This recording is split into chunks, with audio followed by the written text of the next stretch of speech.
सबसे बड़े online education platform मोवीशाला पर आपका स्वागत है। आज की इस वीडियो में हम लोग बात करेंगे 66 बीपीएससी में एक ज्योग्राफी सामान्य अध्ययन के बारे में कि ज्योग्राफी सामान्य अध्ययन में क्या क्या पढ़ाई करनी चाहिए। क्योंकि जब तक किसी भी विषय का वो सामान्य अध्ययन प्रारंभिक परीक्षा के लिए हो या मेंस का हो, इवन की वैकल्पिक विषय के लिए भी समानता वैकल्पिक विषय का सिलेबस पूरी तरीके से सीमांकित होता है, पूरी तरह से परिभाषित होता है। लेकिन प्रारंभिक परीक्षा का जो सिलेबस होता है वो पूरी तरह से डिफाइंड नहीं होता है, तो लोगों को सीमांकित करने में परेशानी होती है। तो आज हम लोग भूगोल सामान्य अध्ययन प्रारंभिक परीक्षा को ध्यान में रखते हुए उसमें सिलेबस में क्या है और क्या क्या हमें पढ़ाई करनी चाहिए कि हम कम पढ़ करके और ज़्यादा से ज़्यादा स्कोर कर सकें। वैसे ज्योग्राफी से प्रश्न सामान्य अध्ययन में 15 से 20 तो मैक्सिमम आया हुआ है, लेकिन 12 से 15 आते रहते हैं ये क्वेश्चन। लेकिन ये छोटा सा सेक्शन ही वो बहुत बड़ा निर्णायक भूमिका निभाता। प्रायः ज्योग्राफी में, प्रायः हिस्ट्री में प्रश्न, पॉलिटी में प्रश्न लोग बना लेते हैं, क्योंकि सामान्य अध्ययन की शुरुआत ही लोग करते हैं कि हिस्ट्री मुझे पढ़ना है, पॉलिटी के बारे में उसी से शुरुआत करते हैं। लेकिन ज्योग्राफी और इकोनॉमी पर लोगों का ध्यान नहीं होता, और ये दोनों मिला करके 30 मार्क्स होते हैं और दोनों की महत्वपूर्ण भूमिका होती है। तो उसमें से एक सेक्शन जो हमारा है वो है भूगोल सामान्य अध्ययन प्रारंभिक परीक्षा। तो उसके सिलेबस को आज मैं यहाँ पर परिभाषित करने जा रहा हूँ, सीमांकित करने जा रहा हूँ, क्योंकि आप जो पढ़ाई करें उसी के परिधि में करें। आप कम समय में ज़्यादा से ज़्यादा प्रश्न को करें और आपके पढ़ाई में व्यवधान उत्पन्न न हो। ठीक है, तो आइए हम लोग बात करते हैं कि कैसा हमारा सिलेबस होना चाहिए, क्या हम पढ़ें और क्या हम छोड़ें। ठीक है, तो आइए।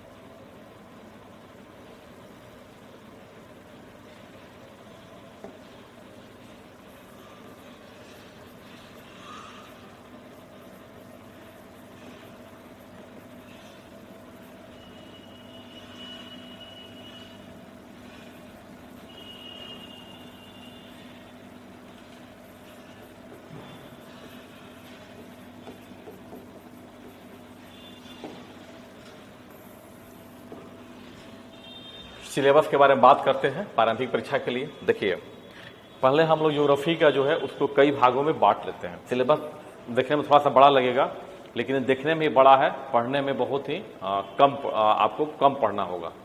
ठीक है, तो बात करते हैं भूगोल के बारे में। ये भूगोल जो है, ठीक है, इसके सिलेबस को हम बांटेंगे। पहला हमारा जो सेक्शन होगा, इसका पहला जो सेक्शन या यूनिट कहिए, पहला यूनिट होगा, इसे हम लोग बोलते हैं भौतिक भूगोल। भौतिक भूगोल, जिसे इंग्लिश में हम बोलते हैं फिजिकल ज्योग्राफी। Physical geography. दूसरा हमारा जो सेक्शन होगा या यूनिट होगा, उससे हम लोग बोलेंगे विश्व भूगोल।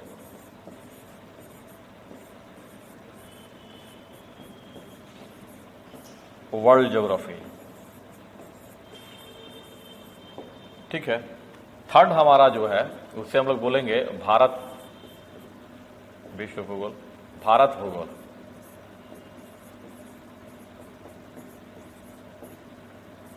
Indian geography.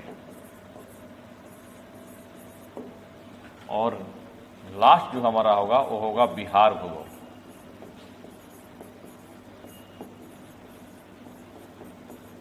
बिहार भूगोल, geography of Bihar.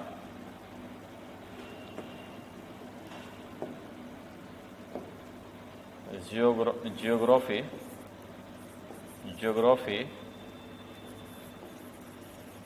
Of Bihar. ठीक है, ये हमारा हो गया ज्योग्राफी ऑफ बिहार। ये मोटे तौर पे सामान्य अध्ययन को सिलेबस के हम लोग 4 भागों में बांट लिए।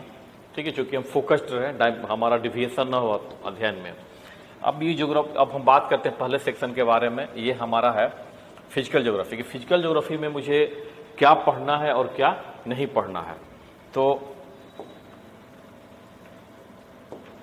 फिजिकल ज्योग्राफी जो है, फिजिकल ज्योग्राफी को कई जो सेक्शन है इसको कई यूनिट में बांटा गया है। इसमें पहला जो है, इसे हम लोग बोलते हैं भू आकृति विज्ञान, इसे अंग्रेजी में बोलते हैं जियोमॉर्फोलॉजी।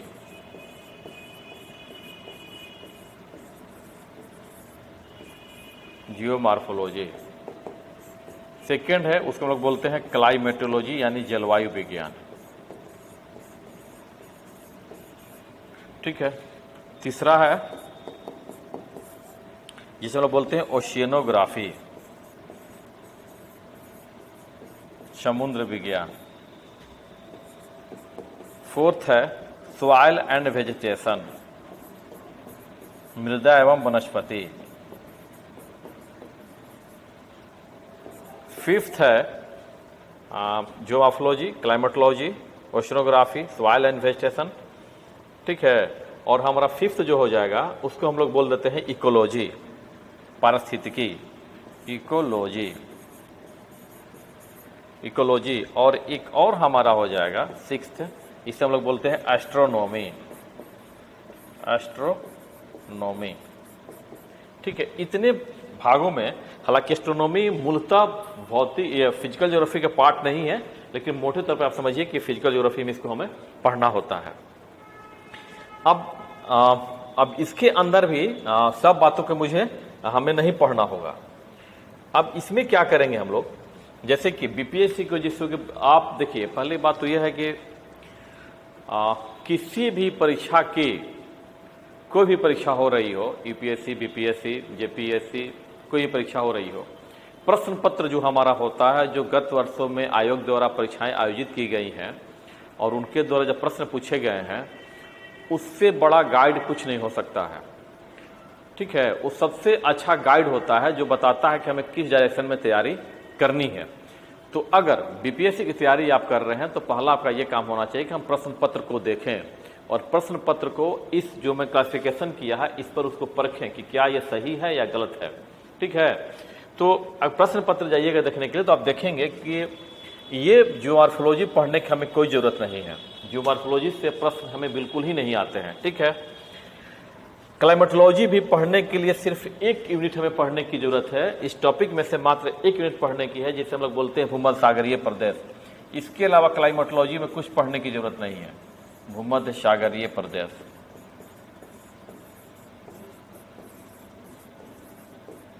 ठीक है। इसके अलावा क्लाइमेटोलॉजी में बहुत सारा सिलेबस में चीजें हैं क्लाइमेटोलॉजी में पढ़ने के लिए, कोई चीज पढ़ने की जरूरत नहीं है। हाँ, थोड़ा सा आप वायुमंडल के बारे में पढ़ सकते हैं, जलवायु प्रदेश और वायुमंडल। ठीक है। दो चीजें क्लाइमेटोलॉजी से, जलवायु विज्ञान से पढ़ने की जरूरत है, इसके अलावा कुछ पढ़ने की जरूरत नहीं है।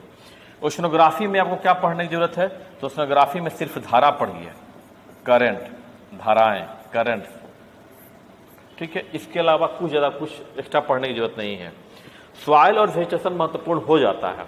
तो सॉइल और वेजिटेशन जो फिजिकल का सेक्शन वो उसके लिए नहीं है। अगर हम बात करें मृदा और वनस्पति, तो भारत की मृदा और वनस्पति के बारे में पढ़ना है, बिहार की मृदा और वनस्पति के बारे में पढ़ना है, और विश्व के मृदा के बारे में नहीं पढ़ना है, विश्व के वनस्पति के बारे में पढ़ाई करनी है। ठीक है। तो आगे करेंगे। तो इसको भी यहाँ पर हमें कोई, इसको भी पढ़ने की जरूरत नहीं है। ठीक है। अब इकोलॉजी के बारे में है, तो इकोलॉजी में प्रश्न अभी तक तो नहीं, लेकिन एक दो प्रश्न आया हुआ है इकोलॉजी के बारे में, जो बेसिक टर्मिनोलॉजी वगैरह है उसको हम लोग उसको देख लेते हैं। ठीक है। एस्ट्रोनॉमी को पढ़ने की जरूरत पड़ती है, चूंकि एस्ट्रोनॉमी से प्रश्न आते हैं। ठीक है। लेकिन ये आपको पढ़ने की जरूरत नहीं है, आपको बिल्कुल इसको मत पढ़िए। क्लाइमेटोलॉजी में मैंने बता दिया क्या पढ़ना, उसको पढ़िए। ओशनोग्राफी में मैंने बता दिया उसको पढ़ना है। सॉइल वेजिटेशन पढ़ने की जरूरत नहीं है फिजिकल ज्योग्राफी के लिए। ठीक है। इकोलॉजी में कुछ टर्मिनोलॉजी जो बात हम लोग कर लेंगे, और एस्ट्रोनॉमी हमको ठीक से करने की जरूरत होती है। एस्ट्रोनॉमी से प्रश्न अगर इसमें से किसी के सबसे अधिक वेटेज है पूछने का, तो हमारा है एस्ट्रोनॉमी का। और मैं बता दूं कि फिजिकल ज्योग्राफी में अगर 12 से 15 क्वेश्चन आते हैं, ठीक है, 12 से 15 क्वेश्चन आते हैं, तो इसमें से 1 से लेकर 3 तक प्रश्न जो है आपके फिजिकल ज्योग्राफी से होंगे, फिजिकल ज्योग्राफी से। ठीक है। 1 से 3 क्वेश्चन। तो 1 से 3 क्वेश्चन के लिए इस सब पढ़ने की जरूरत नहीं है, आप इसको गांठ बांध ले। हो सकता है कि आपने कहीं पे बता दिया होगा फिजिकल ज्योग्राफी के लिए आप एनसीईआरटी भौतिक भूगोल के मूल सिद्धांत को पढ़िए या फिजिकल ज्योग्राफी को पढ़ते रहिए। आप पढ़िएगा, आप समय बर्बाद कीजिएगा अपना, एकदम पढ़ने की जरूरत नहीं है। बीपीएससी के प्रारंभिक परीक्षा के ध्यान से मेंस में ही प्रश्न नहीं होते फिजिकल ज्योग्राफी से, ठीक है। कुछ बेसिक बातें होती हैं जो हम लोग बात करेंगे मेंस की होगी तो, कि क्या क्या करना है, ठीक है। तो इसमें जो है इसको हम देख लेंगे और सारा का सारा। अब एक 3 क्वेश्चन के लिए हमको ये पूरा पढ़ने की जरूरत नहीं है, अगर ये कर लेते हैं तो 1 से 3 क्वेश्चन हमारा आ जाएगा। महासागरीय प्रदेश, वायुमंडल, धाराएं और एस्ट्रोनॉमी ठीक से कर लेते हैं तो 1 से 3 क्वेश्चन आसानी से हम कर लेंगे, ठीक है। अब जो है बात करते हैं कि विश्व भूगोल के बारे में, कि विश्व भूगोल में हम क्या बात करते हैं कि क्या अध्ययन करेंगे। तो आइए देखते हैं विश्व भूगोल के बारे में।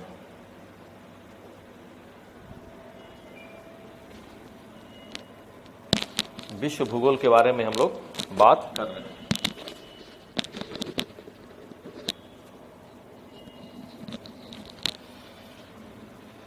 वर्ल्ड ज्योग्राफी,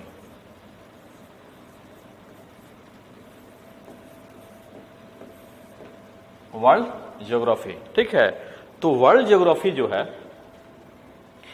इसको पढ़ने के लिए वर्ल्ड ज्योग्राफी हो या फिर आपका इंडियन ज्योग्राफी हो या ज्योग्राफी ऑफ बिहार हो, इन तीनों में एक कॉमन पैटर्न आपको अपनाना है जो पढ़ने के लिए, जो कि वो पैटर्न नहीं, पैटर्न क्या, वो भूगोल की अपना मूल विशेषता है। वह है कि जब भी इस टॉपिक को पढ़ें हम, इस तरह के टॉपिक को, तब हम एटलस को सामने जरूर रखें। एटलस, बिना एटलस को वर्ल्ड ज्योग्राफी माने विश्व भूगोल, भारत का भूगोल और विश्व भूगोल का अध्ययन बिल्कुल करने का कोशिश न करें।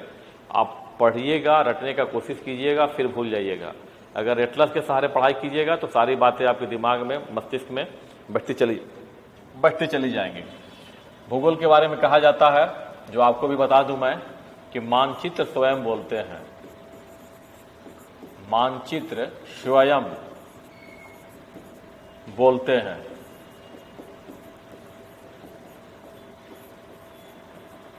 मानचित्र स्वयं बोलते हैं। Maps speak themselves. मानचित्र स्वयं बोलते हैं। तो अब जो है मैंने कहा कि आपको जब तक आप मैप सामने न रखें पढ़ने की कोशिश ना करें, ठीक है। अब आइए बात करते हैं वर्ल्ड ज्योग्राफी के बारे में कि वर्ल्ड ज्योग्राफी का हमारा सिलेबस क्या होना चाहिए। तो क्या होना नहीं चाहिए, क्या है। तो वर्ल्ड ज्योग्राफी के सिलेबस की हम बात करते हैं तो इसमें हमें क्या देखना है, विश्व के भौतिक प्रदेश, विश्व के भौतिक प्रदेश। दोस्तों मैं जो बता रहा हूं उसको आप ध्यान से सुनिए, ये आपके बहुत काम की बातें हैं। प्रायः लोग बिना सिलेबस को डिफाइन किए पढ़ना शुरू कर देते हैं और भटकते रहते हैं, ठीक है। ये मेरा केस स्टडी है कि बताए हुए प्रश्न पे ही, जिस तरह मैं बता रहा हूँ उसी तरीके से प्रश्न आते हैं और लड़के जब एग्जाम हॉल में जाते हैं तो कहते हैं कि नहीं सर आपने जो बताया है उसी प्रकार से प्रश्न आए हुए हैं। तो आप इसको कतई भी जो है नेग्लेक्ट करने की कोशिश नहीं करेंगे, ठीक है। तो भौतिक प्रदेश, भौतिक प्रदेश में विश्व भूगोल में क्या पढ़ेंगे हम लोग, पर्वत, पठार, मरुस्थल। मैदान विश्व भूगोल में पढ़ने की जरूरत नहीं है। पर्वत, पठार, मरुस्थल, वनस्पति, वनस्पतियां,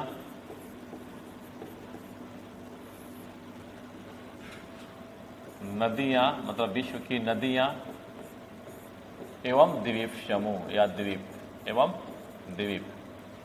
भौतिक प्रदेश में अगर इतनी बातों को हम ठीक से समझ लेते हैं तो हमारा काम हो जाता है। अब चूंकि सिलेबस के बारे में डिफाइन कर ले हैं, अब एक बार डिफाइन कर लेते हैं, उसके बाद बात करूंगा कि कैसे इसको हमें देखना है, ठीक है। तो इसके बाद जो है हम बात करेंगे कि भौतिक प्रदेश के बाद अब जो नेक्स्ट हम जो बात करेंगे, विभिन्न देशों एवं उनकी राजधानियां।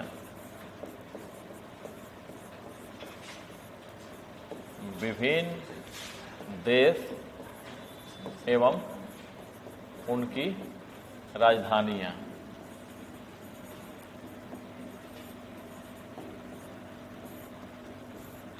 ठीक है। अब विभिन्न देश उनकी जो राजधानियां हैं, ऐसा नहीं कि सभी देश के उस राजधानी के बारे में जानना है। बीपीएससी का एक खास पैटर्न है, आपको देखना होगा कि जो मेडिटेरियन सी है, मेडिटेरियन सी के आसपास के जो देश हैं, तो उसमें भी आसपास के देश में जो अफ्रीका के आसपास के देश हैं, चूंकि मेडिटेरियन सी की हम जब बात करते हैं तो यूरोप भी आया था, उसमें एशिया का भी पार्ट है, अफ्रीका का भी पार्ट है। तो वहाँ की जब कैपिटल के बारे में बात कर रहा हूँ कि भूमध्य सागरीय प्रदेश के आसपास के देशों की राजधानी, तो उसमें से हमारा सिर्फ उन्हीं देशों के बारे में यहाँ कहना चाह रहा हूँ जो कि अफ्रीका में है और एशिया में है, यूरोप में है, उनके बारे में नहीं। ठीक है, वहाँ के बारे में पूछता है। दक्षिण अमेरिका के जितने सारे देश हैं उनकी राजधानियों के बारे में हमें जानना जरूरी है। ठीक है, इसके बाद साउथ ईस्ट एशिया की जो देश है उनके बारे में हमें राजधानियों के बारे में जानना जरूरी है। इसके बाद जो मध्य एशिया के देश हैं उनके राजधानियों के बारे में हमें जानना जरूरी है। अगर इतने को हम अध्ययन कर लेते हैं तो राजधानी से आप तय मानिए कि बीपीएससी की प्रारंभिक परीक्षा में आपके प्रश्न नहीं छूटेंगे। इसको कर लीजिएगा। ठीक है, सिलेबस जो की बात है तो सिलेबस ही मैं अभी डिफाइन सिर्फ लिखूंगा सारी बातों को यहाँ पे। ठीक है, उसके बाद हम क्या करेंगे कि विश्व की जो जनसंख्या प्रवृत्ति है, जनसंख्या,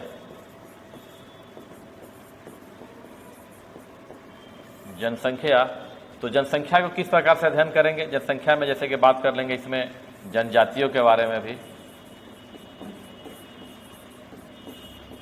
विश्व की जनजातियों के बारे में और नगरीकरण के बारे में।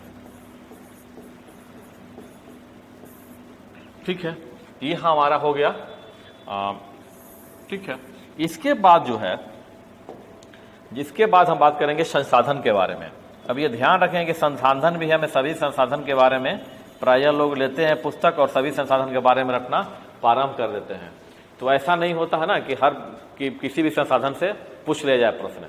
संसाधन पूछने का भी एक तरीका होता है, एक पैटर्न होता है। ठीक है, तो उसमें हम कम से कम 6-7 संसाधन के बारे में बात करें, उसी संसाधन से प्रश्न आएंगे, बाकी के बारे में पढ़ने की जरूरत नहीं है। जैसे कि लौह अयस्क,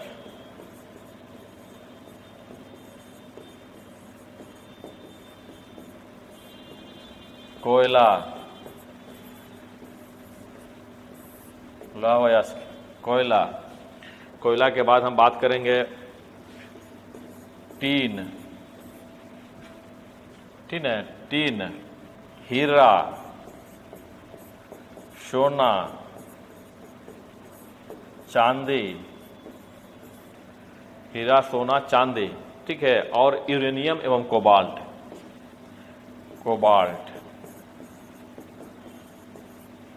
और यूरेनियम की बात ना करके हम लोग लिख देते हैं radio active element. Radio active element जो होते हैं, रेडियो एक्टिव जो खनिज होते हैं उनके बारे में।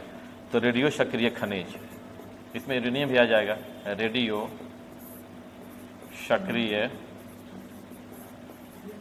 खनिज, रेडियो सक्रिय खनिज।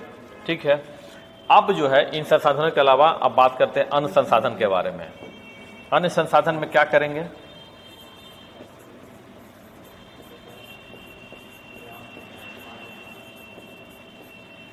अन्य संसाधन में हम लोग बात करेंगे जो, इसमें हम लोग बात करेंगे पेट्रोलियम,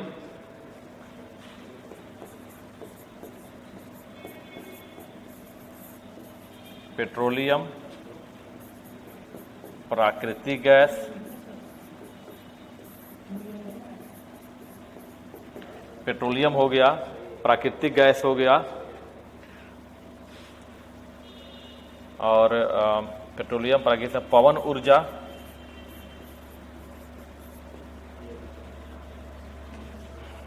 सौर ऊर्जा,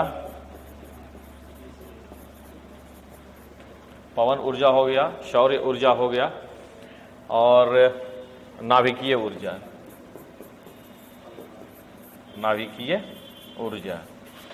ठीक है, तो ये हमारा हो गया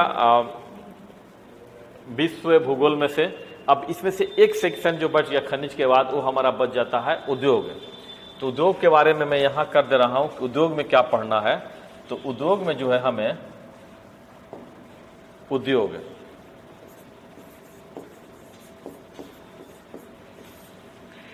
विश्व के उद्योग के बारे में, सबके बारे में नहीं पढ़ना है, विश्व के उद्योग के बारे में बात करना है। तो हमें लौह इस्पात उद्योग एवं सूती वस्त्र उद्योग के बारे में ज़्यादा, लौह इस्पात उद्योग,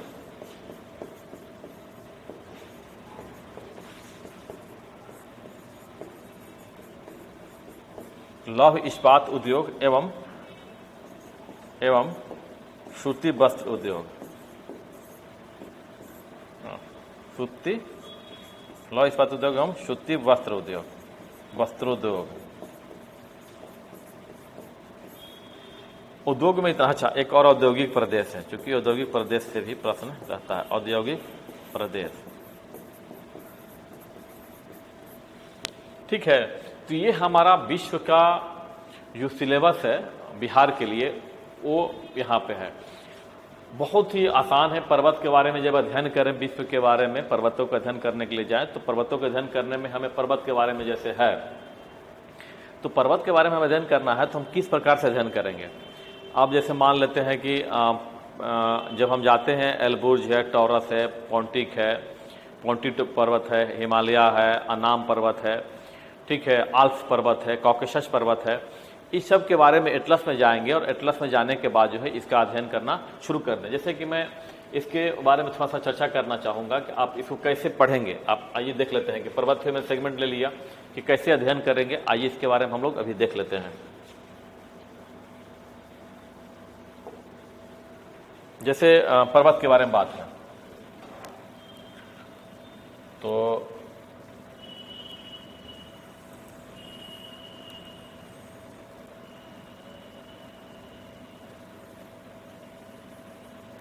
पर्वत के बारे में जब बात है तो किस प्रकार से हम अध्ययन करेंगे कि हमारा प्रश्न जो है वो हल हो जाए।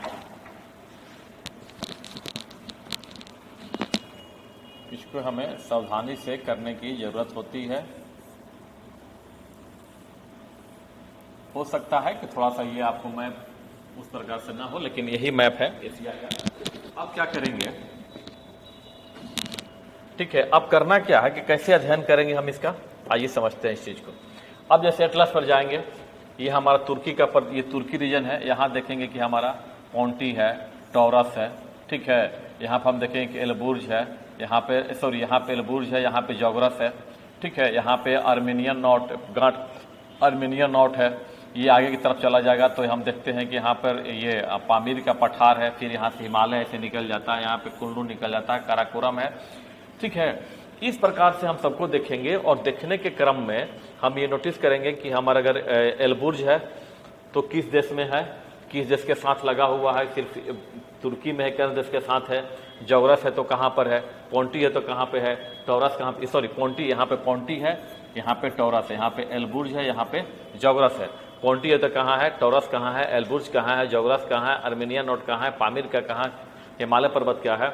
इसी प्रकार से अगर हम आगे तरफ थोड़ा सा बढ़ते हैं यहाँ पे तो हम देखेंगे कि यहाँ पे जो है कॉकेसस है, जो कि कैस्पियन और बाल्कन सी के बीच, कैस्पियन सी और ब्लैक सी के बीच में है।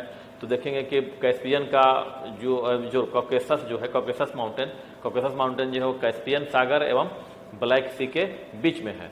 और ये भी हम देखेंगे कि जो कॉकेसस माउंटेन है, उस माउंटेन के आसपास कौन से देश है या माउंटेन जो किन किन देशों में है, इस प्रकार से अध्ययन करेंगे। क्योंकि जब इस प्रकार से अध्ययन करेंगे तभी हमें जो है हम सही आंसर दे पाएंगे। अब हम रटने चले जाएगा, हम मान लें कि हम किताब गए और दे दिया कॉकेसस पर्वत, वहाँ दे दिया आर्मेनिया, अजरबैजान, ये सब दे दिया, जॉर्जिया दे दिया, कितना रटेंगे हम। पूछ सकता है उसमें कि कौन उसके वहाँ पर कि कौन ब्लैक सी के किनारे है, कौन कैस्पियन सी के किनारे है, तो क्या कीजिएगा, उसमें कितनी बातों का रट पाएंगे। तो एटलस से ही होगा। और तय मानिए कि प्रश्न जो पूछे जाते वर्ल्ड ज्योग्राफी से किसी किताब में नहीं मिलता, वो एटलस में ही मिलेगा। मैंने सिर्फ एक मैं दिखाना चाह रहा था कैसे प्रश्न आता है और कैसे आपको ये पढ़ना है। अब हम आते हैं भारत के भूगोल पे।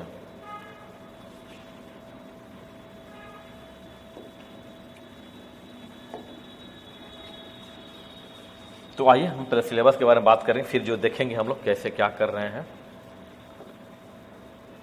भारत का भूगोल, भारत भूगोल। आइए देखते हैं इसका सिलेबस क्या है भारत भूगोल का। जब भारत भूगोल के सिलेबस की हम बात करते हैं तो विश्व भूगोल से बहुत हट के नहीं है, लेकिन जो विश्व भूगोल में कुछ बातों को पढ़ेंगे वहाँ पर कुछ छोड़ देते हैं और इसमें कुछ नवीन बातों को शामिल कर लेते हैं, लेकिन अंतर बहुत कम है, टॉपिक लगभग वही है। ठीक है, जैसे कि पहला इसमें बात करते हैं भौतिक प्रदेश के बारे में। भौतिक प्रदेश, ठीक है। भौतिक प्रदेश में क्या करेंगे हम लोग? पर्वत,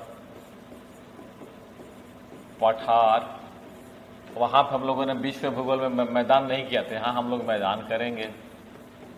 मैदान, मरुस्थल, ठीक है। द्वीप समूह, द्वीप या द्वीप समूह, वनस्पतियां,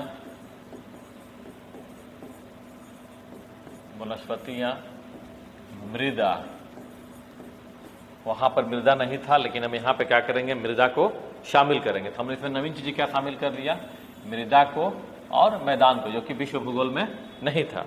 ठीक है, अब इसके बाद जो है नदियां छूट गया है। हाँ, इसमें क्या करेंगे? नदियां, नदियों के बारे में जानना जरूरी होता है।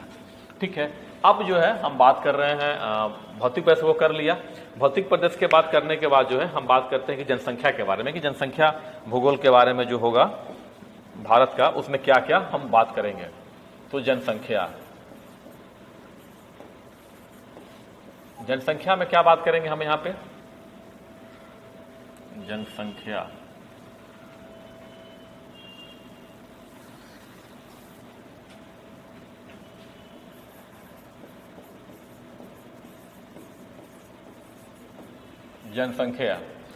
जनसंख्या में वही बातें करनी है जो कि विश्व भूगोल में हम लोगों ने किया था, जैसे कि जनजातियों के बारे में, जनजातियां और नगरीकरण। ठीक है, अब जनसंख्या में, इसमें जो जनसंख्या में ये है, इसमें जनसंख्या में क्या करेंगे? वृद्धि, ठीक है, प्रवृत्ति, मृत्यु दर, जन्म दर, इसके बारे में बात कर लेंगे। ठीक है, अब चूंकि प्रश्न आते हैं इसमें कि महान विभाजक रेखा कौन सा, महान विभाजक साल कौन सा था, इस तरह के प्रश्न आते हैं। जन्म दर कहाँ अधिक है, मृत्यु दर कहाँ है, या भारत में बिहार का क्या है। ठीक है, इस प्रकार से प्रश्न होते हैं। तो जनसंख्या के बारे में, जनसंख्या के बाद हम लोग बात करते हैं संसाधन।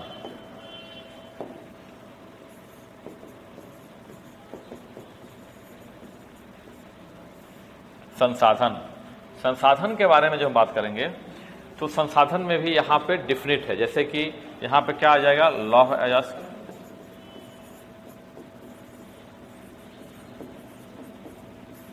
कोयला, बॉक्साइट, ठीक है, लौह अयस्क, कोयला, बॉक्साइट, ठीक है, डायमंड मतलब हीरा, सोना, चांदी, हीरा, सोना, चांदी, जस्ता,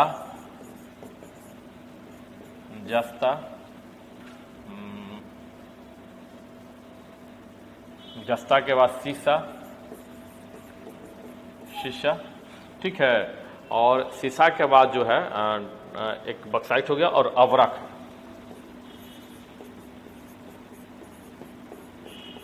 अगर इतना हम भारत के जो संसाधन है इसके बारे में कर लेते हैं, तो तय मानिए कि हम प्रश्न करने की स्थिति में रहेंगे, प्रश्न नहीं छूटेगा। इसके बाद जो है बात करते हैं हम लोग अन्य संसाधन के बारे में, कि अन्य संसाधन में क्या क्या करेंगे।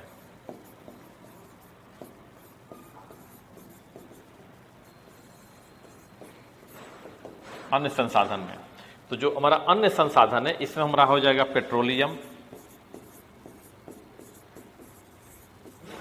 पेट्रोलियम, ठीक है, प्राकृतिक गैस जो है वर्ल्ड में जरूरी था, लेकिन बिहार में वर्ल्ड ज्योग्राफी में जरूरी था, लेकिन भारत के भूगोल में जब पढ़ेंगे तो प्राकृतिक गैस के बारे में बीपीएससी की प्रारंभिक परीक्षा के ख्याल से जानने की जरूरत नहीं है। ठीक है, इसके बाद हम बात करेंगे ज्वारीय ऊर्जा,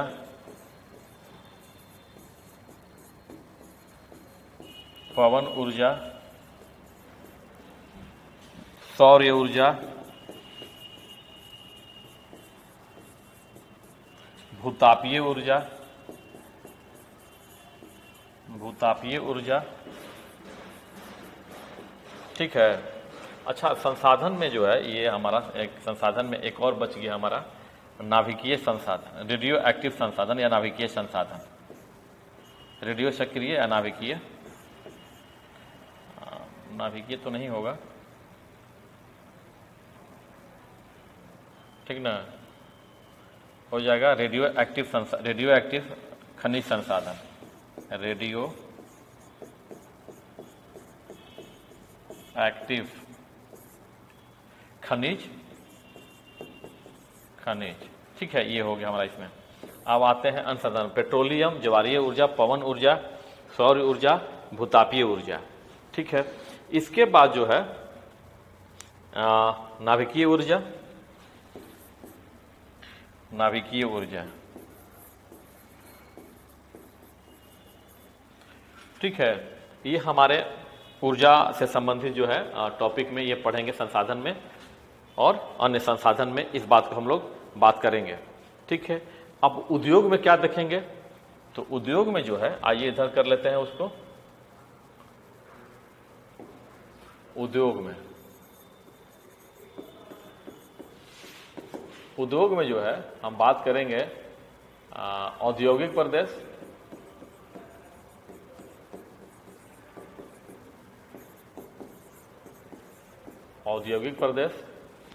औद्योगिक प्रदेश के बारे में बात के बाद हम बात करेंगे लौह इस्पात उद्योग,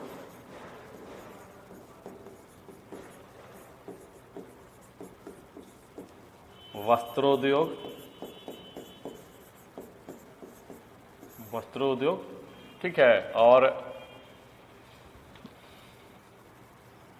ठीक, ये जो है हम बात करेंगे उद्योग के बारे में, ठीक है। और इतना करने के बाद जो है, अगर हम इतना देख लेते हैं तो भारत का जो हमारा भूगोल है वो कंप्लीट हो जाता है। एक सेगमेंट जो है कृषि से संबंधित है, जो मैं यहाँ बता दे रहा हूँ। कृषि में ये है कि प्रश्न यहाँ से आता है कृषि से, ठीक है। तो कृषि में प्रश्न आता है, ये भारत के बारे में भी है और विश्व के बारे में भी है, दोनों के बारे में है। जैसे कि भारत के बारे में प्रश्न होता है स्थानांतरित कृषि के बारे में, स्थानांतरित कृषि माने हर राज्य में उसको किस किस नाम से जाना जाता है, स्थानांतरित कृषि के बारे में। और साथ ही विभिन्न फसलों में विभिन्न फसलों का उत्पादन स्थान विश्व में, विभिन्न फसलों का उत्पादन रैंक, ठीक है। और विश्व की जब बात करते हैं, विश्व की जब बात करेंगे तो विश्व में भी स्थानांतरित कृषि के बारे में पूछता है कि स्थानांतरित लद्दाख कहाँ कहते हैं, चीना कहाँ पर है, ठीक है। ये सब नाम आता है स्थानांतरित कृषि, स्थानांतरित कृषि के नाम विभिन्न देशों में, ठीक है। और विभिन्न फसलों का उत्पादन, विभिन्न फसलों का उत्पादन स्थान, उत्पादन रैंक। उत्पादन रैंक का मतलब कि ये है कि चावल में किस देश का पहला स्थान है, गेहूं में किस देश का पहला स्थान है, या भारत का विश्व में कौन सा चावल उत्पादन में रैंक है, गेहूं में किस में रैंक है। इस प्रकार से प्रश्न पूछे जाते हैं। तो ये जो था स्थानांतरित कृषि से रहेंगे और रैंक पूछे जाएंगे। एक विश्व के संदर्भ में कि विश्व में सबसे अधिक चावल का उत्पादन किस देश में होता है, गेहूं का उत्पादन किस देश में होता है, ये वर्ल्ड लेवल पर हो गया। और एक इंडिया लेवल में कि इंडिया का गेहूं में कौन सा स्थान है, चावल में कौन सा स्थान है। इस प्रकार से प्रश्न आते हैं। और स्थानांतरित कृषि को विभिन्न देशों में क्या क्या नाम, ऐसा पूछा है कई बार आया कि लद्दाख कहाँ नाम है, चीना कहाँ पे है। इस प्रकार से प्रश्न पूछे जाते हैं। तो ये इतना अगर हम लोग कर लेते हैं तो भारत के भूगोल और विश्व भूगोल हमारा कंप्लीट हो जाता है। तो जिस प्रकार से हमने एक विश्व भूगोल के बारे में बात किया था, एक छोटा सा बताया था कि सैंपल क्यों हमारे लिए मैप के सहारे अध्ययन करना जरूरी होता है, उसी प्रकार से मैं चाह रहा हूं कि एक आप इंडिया के बारे में भी एक मैं आपको सिंपल सा उदाहरण लेकर चलूँ, जैसे कि नदी के बारे में ही है, नदी के बारे में कि क्यों हम एटलस के सहारे पढ़ाई करें कभी भी। तो आइए देखते हैं कि अगर नदी कि अगर एटलस के सहारे नहीं करते हैं तो हमारे साथ क्या समस्या हो सकती है, और हम एटलस के सहारे पढ़ रहे हैं तो हम कैसे इन समस्याओं से आसानी से बच सकते हैं। और यही बचाव का तरीका जो है हमें बाकी लड़के जो हैं उसमें हम आगे निकल जाएंगे ज्योग्राफी में। तो आइए देखते हैं।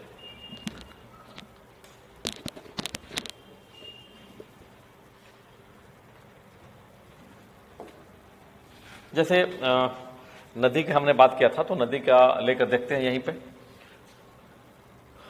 ये हमारा भारत का मानचित्र है, सिर्फ हमने जो पश्चिमी तट है उसके बारे में हमने बनाया, बाकी के बनाने के जानते हैं कि हमारा गुजरात है, यहाँ पे हमारा ये गुजरात का सेक्शन है, यहाँ से यहाँ तक इसे गुजरात है, इसके बाद महाराष्ट्र है, उसके बात नहीं करना, बात करना नदी के बारे में। देखिए आप देखिएगा कि यहाँ पे एक पर्वत है, यहाँ पे एक पर्वत है, ठीक है, और यहाँ पे भी एक पर्वत है, ठीक है, और इन दो पर्वतों के बीच से एक नदी प्रवाहित होती है। आपने देखा होगा कि यहाँ से एक नदी ऐसे प्रवाहित होती है, आकर के अरब सागर में गिर जाती है, और यहाँ से भी एक नदी प्रवाहित होकर आकर के वो भी अरब सागर में गिर जाती है।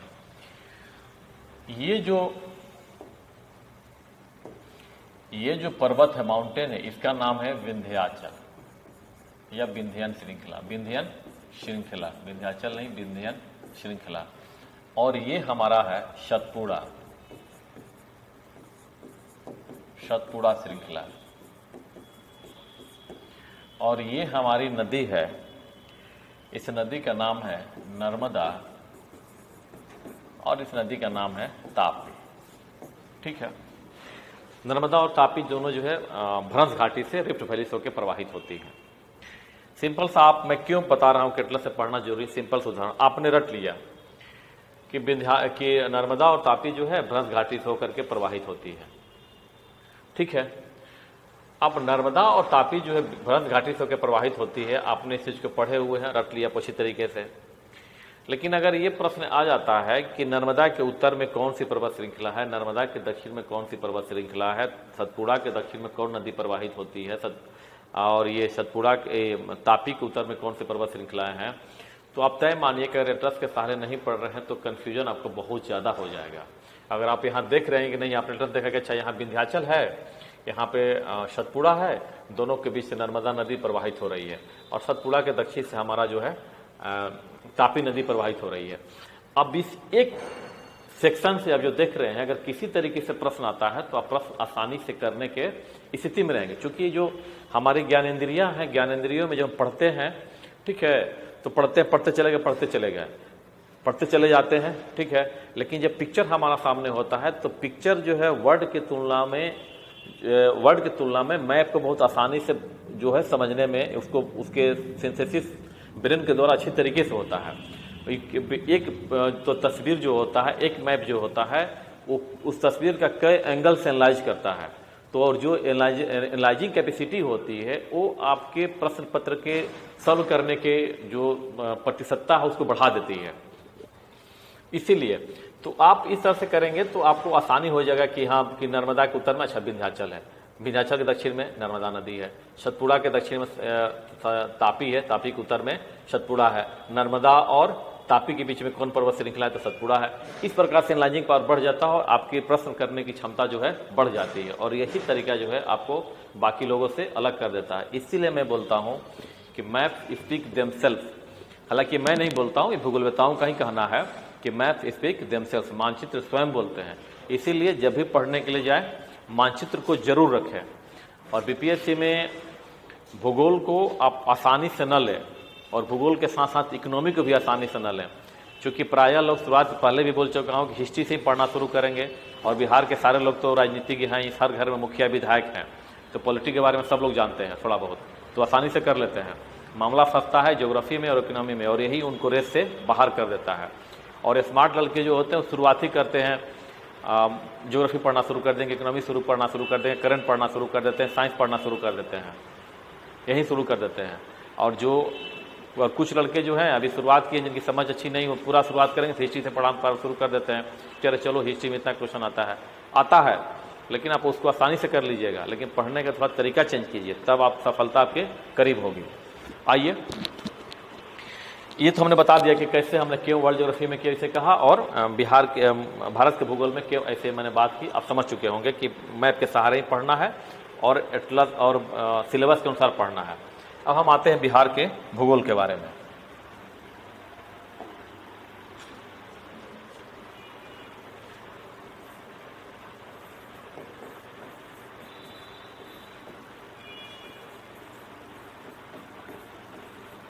बिहार भूगोल, ज्योग्राफी ऑफ बिहार। बिहार का भूगोल जो है, ज्योग्राफी ऑफ बिहार जो है,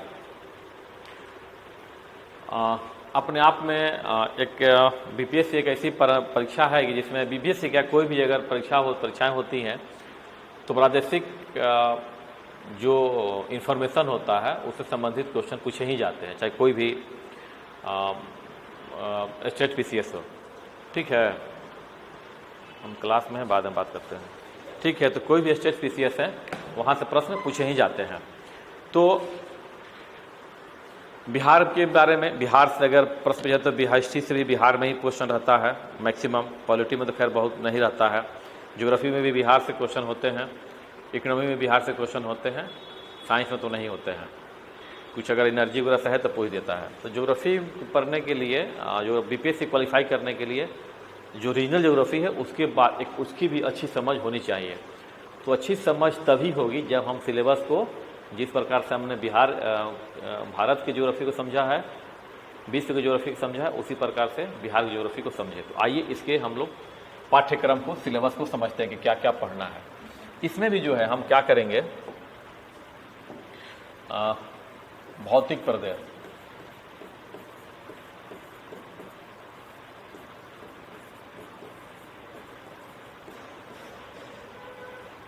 भौतिक प्रदेश में क्या क्या करेंगे, इसमें सेम वही पर्वत, पठार, मैदान। अब चूंकि यहाँ पे तो मरुस्थल है नहीं, तो मरुस्थल नहीं, तो मरुस्थल के बारे में हम क्या बात करेंगे। तो पर्वत, पठार, मैदान, मृदा और वनस्पति। ठीक है, इसके बाद हम बात करते हैं जनसंख्या के बारे में। अच्छा नहीं, इसके बाद हम पहले बात कर लेते हैं और एक चीज़, पर्वत, पठार, मैदान हो गया। ठीक है, इसके बाद हम इसके एक राजनीतिक पहलू को देख लेते हैं। राजनीतिक पहलू, ठीक है, राजनीतिक पहलू में क्या देखेंगे कि बिहार की चौहद्दी, बिहार की चौहद्दी क्या है। बिहार की चौहद्दी के बाद देखने के बाद जो है राजनीतिक पहलू में, ठीक है, राजनीतिक पहलू हो जाएगा। चौहद्दी के दो पार्ट होते हैं, एक होता है राजनीतिक, ठीक होता है, एक होता है भौतिक। ठीक है, तो राजनीतिक चौहद्दी के बारे में बात की, लेकिन एक भौतिक जो चौहद्दी होता है उसके बारे में भी हम इसमें अध्ययन कर लेंगे। ठीक है, इसके बाद हम बात करेंगे किसके बारे में, प्रमंडल के बारे में। इसके बाद हम बात करेंगे जिलों के बारे में। ठीक है, और जिलों के बारे में जब हम बात करेंगे तो हम थोड़ा सा मैप बना के बता दे रहा हूँ, चूँकि समझने में आपको आसानी हो जाए।